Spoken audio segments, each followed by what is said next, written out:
We might be downsizing this year, guys. I feel like 2020 has made us all rethink our choices and lean heavily towards minimalism and compact everything, including phones.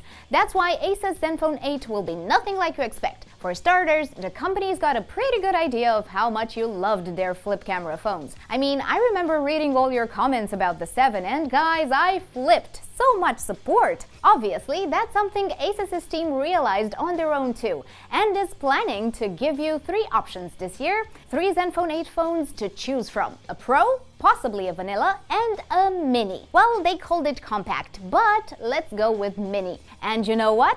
I found out more about the Mini than the Pro. What's even more interesting is that Asus decided to tease their unveiling event with a message that puts the compact in focus and a cutout of what's supposedly that phone's body. So, what does that tell us? That the Zenfone 8 Mini is actually a big deal for Asus. They're putting all their bets on this version, and like I said, no wonder. Users are going bananas about mini phones. You've got your OnePlus Nord buyers, your iPhone 12 mini fans. By the way, we talked about the iPhone 13 mini last week. Make sure you check it out if you haven't seen it yet. So, like I said, OnePlus and Apple are coming out with mini smartphones. Sony is known for doing that, and even Google is keeping their Pixel A line alive. I just saw some Pixel 5a leaks the other day. There's no doubt, we found our smartphone sweet spot, the specs of a flagship in the body of a compact at a reasonable price. And guess what? Zenfone 8 Mini is about to check them all.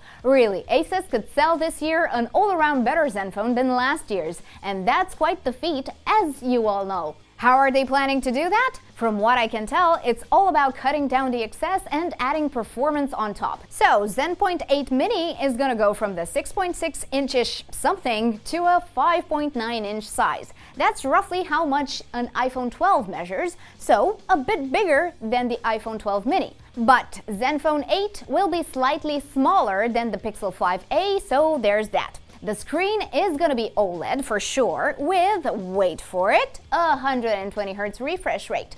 Something we've seen top-notch devices sporting this year, so a real treat for a compact. Because the Mini will most likely carry the flip mechanical camera no Zenfone has gone without since the 6, you're gonna enjoy a notch-free, hole-free display, with no bezels inside either. That's still a big win, yep, even in 2021, because most phones have their displays interrupted by selfie camera cutouts. Sure, many are looking to fix it by putting the front shooter under the display, but that's a whole other endeavor. So, Asus has got a great thing going for them with this mechanical solution. Now, because we're teasing the camera, there's something else you should know.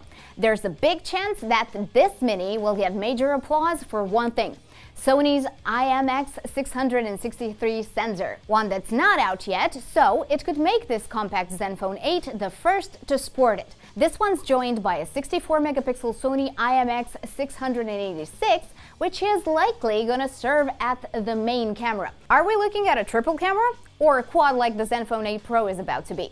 Couldn't say for sure. What I can say is that overall, the difference between this mini baby phone and the mighty Pro is gonna be super small. Like, they are gonna share the same Snapdragon 880 processor and even the same memory. Or better? That sounds crazy, but guys, benchmarks are showing 16 gigs for the Mini and just 8 on the Pro. Personally, I find that hard to believe, but I guess we'll know for sure in a couple of weeks. On May 12th, the cat's gonna be out of the bag. Battery and charging will also be confirmed, although I'd say that 5000 mAh cell is a safe bet and a 30-watt charging is in the cards. Don't care too much about the size? Then go for the Zenfone 8 Pro.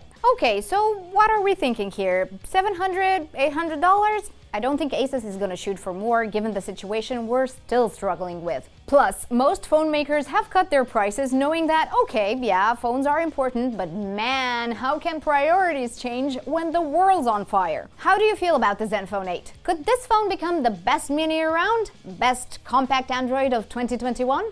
Let me know. Thanks for watching, and don't forget, subscribe and hit the bell button if you want to see more videos like this. It really means the world to us. See ya, guys!